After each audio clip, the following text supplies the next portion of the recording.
Good morning बच्चों, एक बार आपका फिर से स्वागत है ऑनलाइन क्लासेज में। देखो, हम आपके चैप्टर नंबर 7 जो है उसी की बात कर रहे थे। चैप्टर नंबर 7 में हमने जो आधुनिक आवर्त सारणी थी उसको कंप्लीट कर लिया है। इसके बाद जो है हम गुणों में आवर्तिता की बात कर रहे थे, जो तत्व थे उनकी गुणों में आवर्तिता की बात कर रहे थे। उसके अंदर मैंने आपको कुछ उदाहरण बताए थे। हमने परमाणु त्रिज्या जो थी वो कंप्लीट कर ली थी। परमाणु त्रिज्या जो थी वो हमने कंप्लीट कर ली थी, अर्थात परमाणु में उपस्थित नाभिक और परमाणु के बाह्यतम कोश में उपस्थित इलेक्ट्रॉन के मध्य की जो दूरी होती है उसे परमाणु त्रिज्या हमने बोला था। इसके बाद जो हम बात करेंगे 2 नंबर, वो है आपके आयनिक त्रिज्या। 2 नंबर क्या है? आयनिक त्रिज्या। आयनिक त्रिज्या की बात करेंगे प्यारे बच्चों, तो आयनिक त्रिज्या क्या होती है। लेकिन उससे पहले बहुत आपके लिए एक महत्वपूर्ण बात यह है, अभी भी बहुत सारे बच्चे जो हैं वो होमवर्क सबमिट नहीं कर रहे हैं, तो ज़्यादा से ज़्यादा वीडियो देखें और होमवर्क जो है अपना सबमिट करें। अगर आपको सबमिट नहीं करना आता है तो मेरे द्वारा एक वीडियो डाला गया है कल ही, आप YouTube पे देख सकते हो। उसमें जाकर आप पूरा 8-9 मिनट का वीडियो है, देखोगे आपको सब समझ में आ जाएगा किस प्रकार से वीडियो जो है अपलोड करने, किस प्रकार से उसको सबमिट करना है। आज बात करेंगे आयनिक त्रिज्या की। देखिए, आयनिक त्रिज्या क्या होती है इसकी बात करते हैं। तो आयनिक त्रिज्या, मान लीजिए कोई परमाणु है, ये मान लीजिए परमाणु है, ठीक है, ये एक परमाणु है। इस परमाणु से अगर इलेक्ट्रॉन निकलते हैं, क्या होंगे? अगर बाहर निकलते हैं, परमाणु उदासीन होता है, उसमें पॉजिटिव और नेगेटिव चार्ज वो क्या है? इक्वल होता है। पॉजिटिव एंड नेगेटिव चार्ज जो है वो क्या होता है? इक्वल होता है, ठीक है। तो जब उदासीन परमाणु से इलेक्ट्रॉन बाहर निकलते हैं और इस परमाणु द्वारा इलेक्ट्रॉन ग्रहण किए जाते हैं, क्या किया जाता है? ग्रहण किए जाते हैं, तो ये परमाणु जो है वो उदासीन से आयन में बदल जाएगा। उदासीन से किस में बदल जाएगा? आयन में बदल जाएगा। इस परमाणु के आयन में बदलने की क्रिया ही क्या कहलाती है? आयनिक त्रिज्या कहलाती है। इस उदासीन परमाणु के किस में चेंज होने की क्रिया या त्रिज्या क्या कहलाती है? आयनिक त्रिज्या कहलाती है। उदासीन परमाणु था जो बाहर निकले इलेक्ट्रॉन या इलेक्ट्रॉन ग्रहण किया तो हो गए। अब देखो, आयन बना तो आयन 2 प्रकार के होते हैं, आप लोगों ने पढ़ा है। एक तो धनायन और एक होता है ऋणायन। तो 2 प्रकार कौन कौन से? आयन के 2 प्रकार, एक तो धनायन और एक ऋणायन, अर्थात नेगेटिव और पॉजिटिव जो हैं आयन होते हैं। तो 2 ही बनेंगे, या धनायन बनेगा या ऋणायन बनेगा। तीसरा जो होता है वो उदासीन का होता है। तो परमाणु जो है वो पहले से उदासीन तो होता ही है, लेकिन अगर इलेक्ट्रॉन त्यागेगा और ग्रहण करेगा तब वो आयन हो जाएगा। अब धनायन होगा या ऋणायन होगा इसकी बात करते हैं, और ये आपके लिए इंपॉर्टेंट है। परीक्षा में बार बार पूछा जाता है, प्रश्न क्या आएगा वो मैं आपको बताता हूं कि धनायन किस प्रकार से बनता है, ऋणायन किस प्रकार से बनता है, ठीक है, क्यों बनते हैं, आकार कैसा होता है, उसकी हम बात कर लेते हैं। तो देखिए बच्चों, सबसे पहले हम बात करते हैं, सबसे पहले जो है हम बात करते हैं, मान लीजिए कोई परमाणु है, ये परमाणु है, ठीक है। इस परमाणु से अगर इलेक्ट्रॉन निकलेगा, क्या निकलेगा? इलेक्ट्रॉन निकलेगा। इलेक्ट्रॉन निकलने पर यह धनायन हो जाता है। क्या हो जाता है? धनायन हो जाता है। क्या हो जाएगा? धनायन हो जाएगा। अर्थात यह तो परमाणु क्या था? उदासीन था। क्या था? उदासीन था। इसलिए इलेक्ट्रॉन निकला, तो इलेक्ट्रॉन निकलने पर यह क्या बन जाएगा? धनायन परमाणु बन जाएगा। क्या बन जाएगा? धनायन बन जाएगा। और इसका आकार जो है वो अपने उदासीन परमाणु से हमेशा छोटा रहेगा।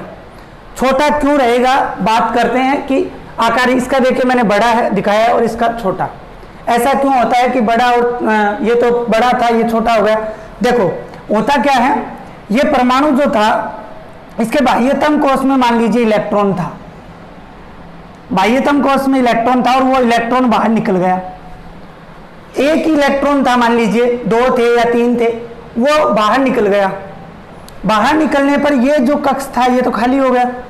जो लास्ट कक्षक था बाह्यतम कोश का, अंतिम बाह्यतम कोश जो था वो इलेक्ट्रॉन बाहर निकलने से क्या हो गया, समाप्त हो गया। समाप्त होने पर इस पर क्या होगा, जो प्रभावी नाभिकीय आवेश है वो बढ़ेगा। प्रभावी नाभिकीय आवेश क्या होगा, बढ़ेगा। और प्रभावी नाभिकीय आवेश अगर बढ़ेगा तो उस धनायन का आकार क्या हो जाएगा, यहाँ पे प्रभावी नाभिकीय जो आवेश है, नाभिकीय आवेश बढ़ेगा, ठीक है ना। बाह्यतम कोश में उपस्थित इलेक्ट्रॉन पर जो आकर्षण लगता है उसे क्या कहा जाता है, प्रभावी नाभिकीय आवेश बोला जाता है। तो ये क्या होगा, यहाँ पे बढ़ेगा। और बढ़ेगा तो आपको पता है कि इसका आकार जो है वो छोटा हो जाएगा, क्योंकि एक तो समाप्ति हो गया, पूरा कक्षक जो था वो समाप्त हो गया, इसे इसका आकार क्या रह जाएगा, छोटा। जैसे हम बात करते हैं सोडियम की, सोडियम एक परमाणु है। सोडियम क्या है, परमाणु है, सोडियम परमाणु, ठीक है ना। ये धनायन है ना ये ऋणायन है, ये उदासीन सोडियम परमाणु हमारे पास है। इसके अगर इलेक्ट्रॉनिक विन्यास की बात, ये 11 नंबर पे आता है। इलेक्ट्रॉनिक विन्यास की बात करते हैं, इलेक्ट्रॉनिक विन्यास तो देखिए एस कक्षक में 2 आ सकते हैं, इसके बाद में जो डी कक्षक है 8, उसके बाद में कितने बचे, एक और बचा तो 1 हो गया। तो अंतिम कोश में अष्टक नियम के अनुसार अंतिम कोश में कितने इलेक्ट्रॉन होने चाहिए, 8 इलेक्ट्रॉन होने चाहिए, जिसे अष्टक का नियम कहा जाता है। यहाँ पे 1 अधिक है, तो ये इलेक्ट्रॉन जो है इसके द्वारा बाह्यतम कोश में ये जो 1 इलेक्ट्रॉन उपस्थित है वो बाहर निकल जाएगा और ये जो परमाणु था ये क्या हो जाएगा, पॉजिटिव हो जाएगा, अर्थात धनायन सोडियम बन जाएगा, धनायन सोडियम बन जाता है। और अब इसका इलेक्ट्रॉनिक विन्यास जो है वो क्या हो जाएगा, इलेक्ट्रॉनिक विन्यास हो जाएगा 2 8, अर्थात 1 इलेक्ट्रॉन कम हो गया। अब आकार की बात करते हैं तो आकार हमेशा छोटा होगा। यहीं से प्रश्न आता है कि धनायन का आकार छोटा क्यों होता है, अपने उदासीन परमाणु से धनायन का आकार छोटा क्यों होता है। तो इसका कारण यही है, इस बाह्यतम कोश में जो इलेक्ट्रॉन था, 1 इलेक्ट्रॉन था, 8 इसके अंदर वाले में ये निकल गया, तो ये जो बाह्यतम कोश है ये खत्म हो जाएगा। खत्म होने से इसके नाभिक पर या इस परमाणु पर प्रभावी नाभिकीय आवेश जो है वो बढ़ेगा। बढ़ने के कारण हमेशा ही धनायन का आकार क्या होगा, छोटा होगा। ये तो बात हमने कर ली किसकी, धनायन की। इसके बाद में बात करते हैं ऋणायन की। देखो प्रश्न यहीं से आता है, आप लोगों को ये ध्यान में रखना है, प्रश्न यहीं से पूछा जाता है कि धनायन का आकार अपने उदासीन परमाणु से छोटा क्यों होता है। अब हम बात करेंगे ऋणायन की। मान लीजिए ये परमाणु है, ये परमाणु है, ठीक है, ये इलेक्ट्रॉन ग्रहण कर रहा है। क्या कर रहा है, इलेक्ट्रॉन ग्रहण कर रहा है, तो इससे ऋणायन बनेगा। इससे क्या बनेगा, ऋणायन बनेगा। और हमेशा ही ऋणायन का जो आकार है वो क्या होगा, बड़ा होगा। ये तो हो गया उदासीन परमाणु, उदासीन परमाणु जिसने इलेक्ट्रॉन जो है वो ग्रहण किया, प्लस लगा दिया मैंने, जुड़ गया। और ये है बड़ा आकार वाला ऋणायन, ऋणायन परमाणु बना, ठीक है। आकार बड़ा क्यों हुआ बाद में बताऊंगा, पहले भी सुन लो। आकार बड़ा क्यों हुआ, इसका क्या कारण था। इसका कारण प्यारे बच्चों ये था कि उदासीन परमाणु है, इसके बाह्यतम कोश में 1 इलेक्ट्रॉन और आया। क्या आया, इसने इलेक्ट्रॉन 1 2 या जितने भी हैं वो ग्रहण किए। ग्रहण करने से इस परमाणु पर क्या होगा, प्रभावी नाभिकीय आवेश जो है, प्रभावी नाभिकीय आवेश जो है वो कम हो जाएगा। उसका मान क्या हो जाएगा, का मान कम हो जाएगा। प्रभावी नाभिकीय आवेश का मान जो है वो क्या हो जाएगा, कम हो जाएगा। कम होने से आपको पता है आकार जो है वो क्या हो जाएगा, बड़ा हो जाएगा। आकार क्या हो जाएगा, बड़ा हो जाएगा। यहां पे हम बात करते हैं, देखो उदाहरण लेते हैं क्लोरीन का। किसका उदाहरण लेते हैं, क्लोरीन का उदाहरण लेते हैं। तो क्लोरीन जो है, मान लीजिए ये परमाणु है क्लोरीन, क्लोरीन उदासीन परमाणु या क्लोरीन परमाणु। क्लोरीन परमाणु की अगर बात करें तो इससे धनायन बनेगा या ऋणायन। देखो इसका इलेक्ट्रॉनिक विनाश होता है 287, कितना होता है 287। तो ये क्या करेगा, इसका अष्टक पूर्ण नहीं है, अंतिम बाह्य कोश जो है वो पूर्ण नहीं है। तो ये एक इलेक्ट्रॉन क्या करेगा, ग्रहण करेगा, और एक इलेक्ट्रॉन ग्रहण करने के बाद में इसके आकार में क्या हो जाएगी, बढ़ोतरी हो जाएगी। आकार में क्या हो जाएगी, बढ़ोतरी हो जाएगी, और ये Cl- बन जाएगा, अर्थात ऋणायन क्लोरीन जो है उसका निर्माण हो जाएगा। और यहाँ पे जो इलेक्ट्रॉनिक विनाश रहेगा 288 हो जाएगा। कितना हो जाएगा, 288 हो जाएगा। तो प्यारे बच्चों, इस प्रकार से ऋणायन का आकार तो क्या होगा, प्रभावी नाभिकीय आवेश कम होने के कारण बढ़ेगा, और धनायन का आकार जो है उसका मान बढ़ने के कारण क्या हो जाएगा, कम हो जाएगा। तो प्रश्न इनसे बार बार पूछा जाता है, तो ये आपको ध्यान में रखने हैं। इसके बाद में अगर हम बात करें कि और किस प्रकार से इस पे प्रश्न आ सकता है, तो धनायन किस प्रकार से बनते हैं, ऋणायन किस प्रकार से बनता है, यह भी आप लोगों को ध्यान में रखना है। इसके बाद जो नया टॉपिक है वो आपका रहेगा आयनन एंथैल्पी। क्या रहेगा, आयनन एंथैल्पी। आयनन एंथैल्पी, देखिए आयनन एंथैल्पी की अगर हम बात करें तो क्या होती है, देखिए बताता हूं आपको आयनन एंथैल्पी के बारे में।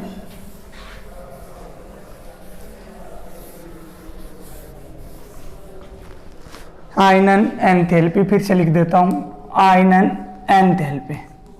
बार बार ये परीक्षाओं में आते हैं, तो आपको इनको ध्यान से समझना है।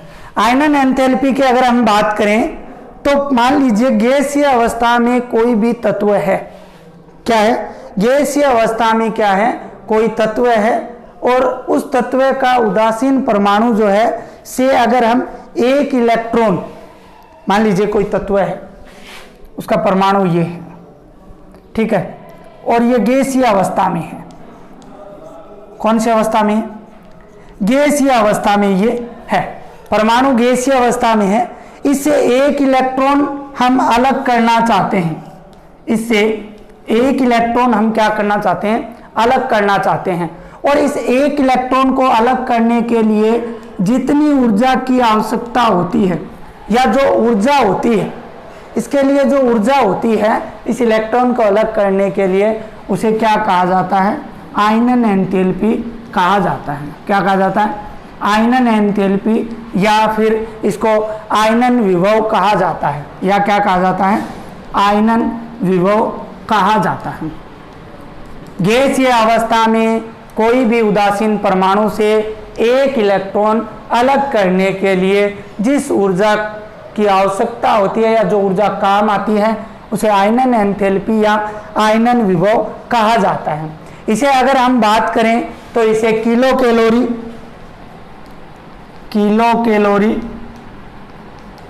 प्रति मोल, या अगर हम बात करें तो इसको किलो जूल प्रति मोल, किलो जूल प्रति मोल, या अगर हम बात करें तो इसे इलेक्ट्रॉन वोल्ट प्रति मोल, इलेक्ट्रॉन वोल्ट प्रति मोल से मापा जाता है। देखिए 3 लिखे हैं मैंने, किलो कैलोरी प्रति मोल आयनन एंथैल्पी को इसके द्वारा मापा जा सकता है, इसके अलावा किलो जूल या किलो जूल प्रति मोल द्वारा, और तीसरा इलेक्ट्रॉन वोल्ट मोल द्वारा इसको मापा जा सकता है। तो प्यारे बच्चों, आज के लिए इतना ही, और कल हम इसके आगे बात करेंगे।